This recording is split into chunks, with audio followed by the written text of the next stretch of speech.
Would you marry someone with bipolar disorder? The bipolar personality generally isn't intrusive and they let you know that they are simply grateful for any time you spend with them.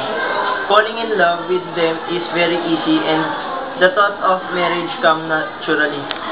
It looks like you are the luckiest person in the world and that it will never end since you are truly appreciative for this wonderful being. Sharing her life with you, it can only be a win-win situation. It's difficult to be objective with all this incredible energy in courting. Even though there's a disconcerting, occasional loss of temper with her children, she seems like the perfect match. For you, the temper flare is limited to someone else, and she acknowledges that it was an overreaction. They will justify the upset they feel with the child and children, and by the same token feel remorse for their outburst, which may include physical abuse. They will tell you that children know how to push their buttons and that they do it willfully. In the case of no children being involved, the anger will be directed to another family member. Drugs and alcohol may only be small concern.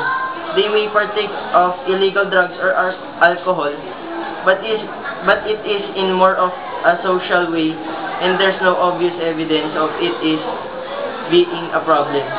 Naturally, you want to see the best in them, so you will generally overlook this behavior and desire to help them get beyond having their buttons pushed.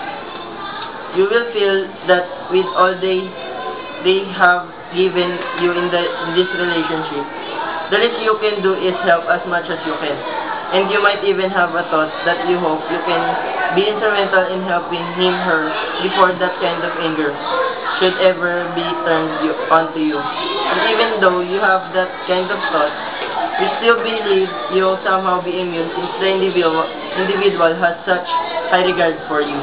Generally, the manic depressive or bipolar disorder is a very responsible person. They are not late for appointments and may be very well accomplished or somewhat successful.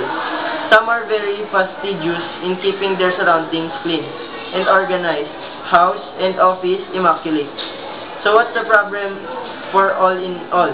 Except for occasional disruption of temper with other family members, you have an ideal relationship.